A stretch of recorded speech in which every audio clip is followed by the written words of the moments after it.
This channel does not promote any violent, harmful, or illegal activities. All content provided by this channel is meant for an educational purpose only.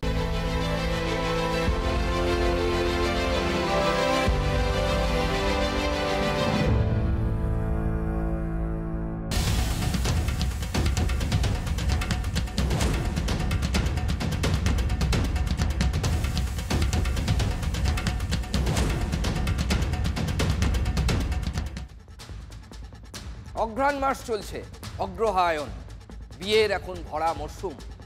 বিহারের বোধগয়ার একটা বিয়ে বাড়ির video viral হয়ে গেছে, বুঝলেন, গোটা দেশে।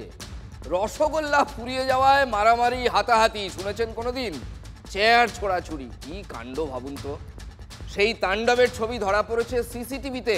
ভাবুন, রসগোল্লা, যে রসগোল্লা বাঙালির গর্ব, যে রসগোল্লাকে আমরা বলি যে মিষ্টি সাম্রাজ্যের রাজা, আনডিসপিউটেড কিং অফ মিষ্টি সাম্রাজ্য, আদতে মিষ্টি মুখের জন্য যেটা সব থেকে আইডিয়াল, সেই রসগোল্লাই বয়ে নিয়ে এসছে তিক্ততা।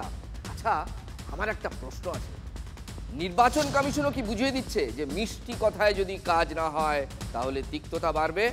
ভালো কাজে রসগোল্লা আর খারাপ কাজে তেতো বড়ি। বিএলওরা রিয়েল হিরো। কে বলেছে? নির্বাচন কমিশন বলেছে যে বিএলওরা রিয়েল হিরো। সেই নির্বাচন কমিশনই বলেছে ইচ্ছাকৃত যদি ভুল রেখে দেন বিএলওরা, তাহলে বিএলওদের বিরুদ্ধে আইনি ব্যবস্থা নেওয়া হবে। কমিশনের হুঁশিয়ারিতে যে কাজ হয়েছে তার একটা প্রমাণ দেব।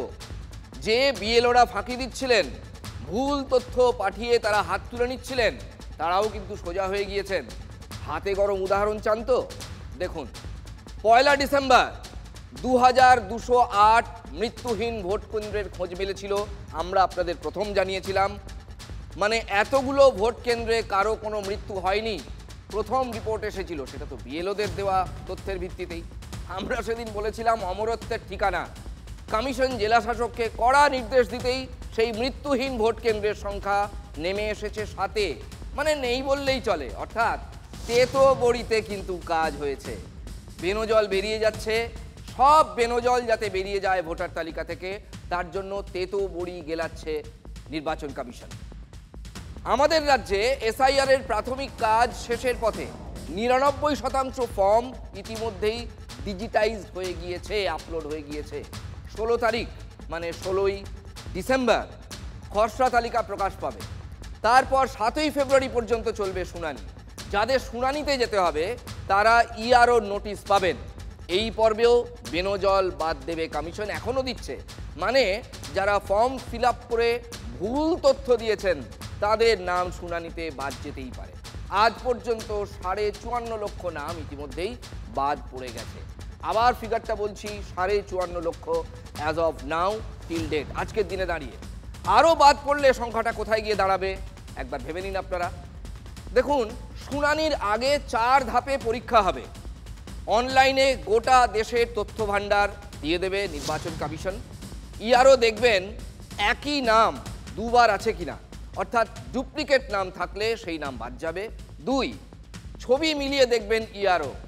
3, ভোটার তালিকায় মৃত আছে কিনা তার জন্য আধার তথ্য খতিয়ে দেখা হবে।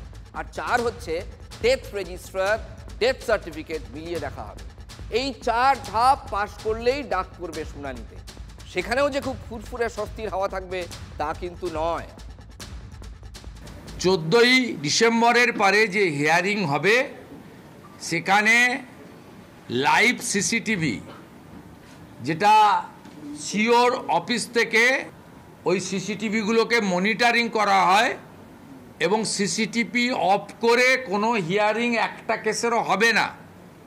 ওনারা লিখিত অর্ডারও করেছেন, আমাদের অ্যাসিওর করেছেন। এই হিয়ারিংয়ে ট্রান্সপারেন্সি না থাকলে অভারতীয়রা এবং ভূতেরা ভোটার তালিকায় থেকে যাবে।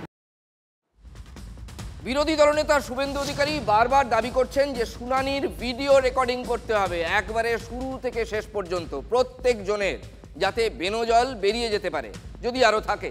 দেখুন, যারা সত্যিকারের ভারতীয়, যারা আসল ভোটার, যাদের কাছে আসল নথি আছে, তাদের বিন্দুমাত্র কোনো ভয় বা সংশয় থাকার কথা নয়। 12টা নথির কথাও বারবার আপনাদের আমরা জানিয়েছি। কিন্তু যারা ভুলভাল সম্পর্কের গল্প দিয়ে ভুয়ো নথি দিয়ে ভোটার তালিকায় নাম তুলে ফেলেছেন ইতিমধ্যে, তাদের কিন্তু এই তেতোবড়ি নির্বাচন কমিশন গেলাতে একেবারে বাধ্য এবং গেলাচ্ছেই, গেলাবেও, এই শুনানিতেও গেলাবে। আমাদের কাছে খবর, শুনানির ভিডিও রেকর্ডিং করার কথা জাতীয় নির্বাচন কমিশন ভাবছে। বিহারে কিছু ক্ষেত্রে এই শুনানির ভিডিও রেকর্ডিং করেছে নির্বাচন কমিশন। বাংলায় প্রতিটি শুনানির ভিডিও রেকর্ডিং হতে পারে। কেন? 2002 সালে নাম নেই, খুঁটিয়ে প্রশ্ন করবেন ইআরও। মানে কেন 2002 সালে নাম নেই যদি নাম থাকার বয়স তখন থেকে থাকে?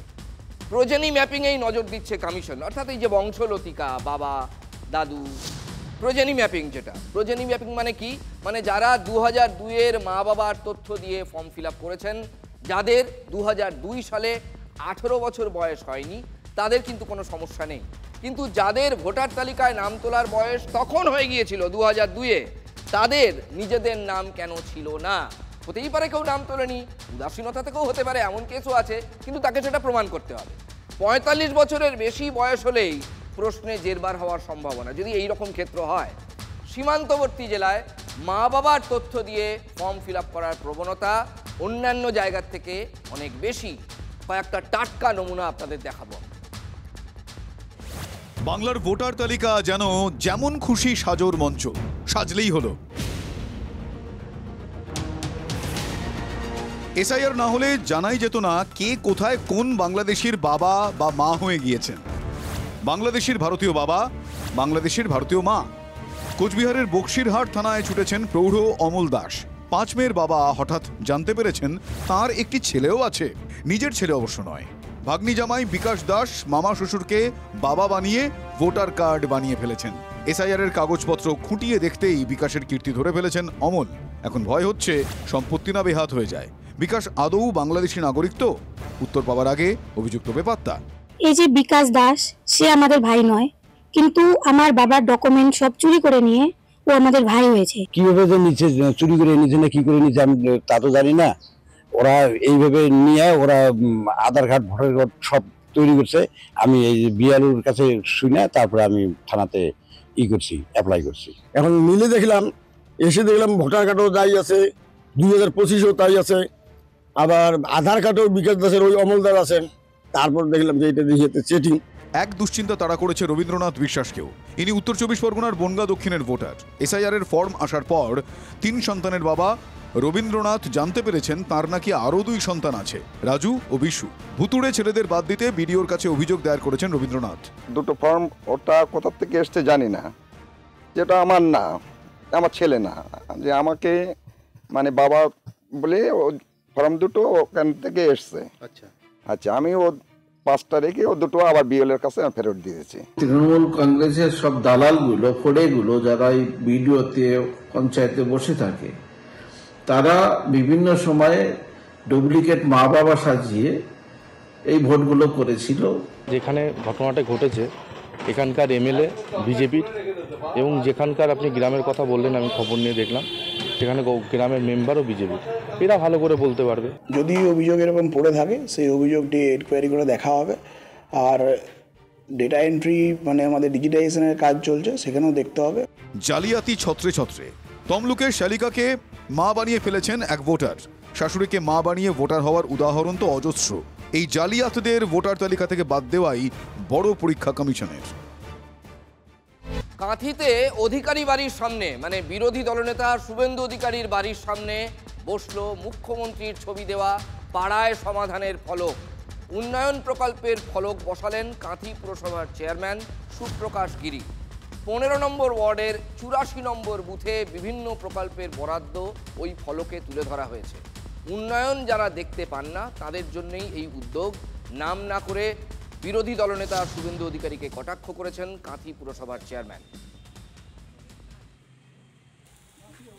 আমরা তো দায়িত্বশীল সরকার, যারা কুৎসা করে, অপপ্রচার করে যে উন্নয়ন হচ্ছে না, উন্নয়ন দেখা যাচ্ছে না, সেই জন্য এটা আমরা দেখিয়ে দিলাম যে আমরা কোনো উন্নয়নকে নিয়ে রাজনীতি করি না। আমরা চাইলে হয়তো বিরোধী দলনেতার পাড়ায় আমরা উন্নয়ন করবো কেন, পাড়ার সমাধানের ক্ষেত্রেও আমরা যে এই পাড়ায় উদ্বোধন করব না, ওই পাড়ায় উদ্বোধন করব না, এরকম কোনো ব্যাপার নেই।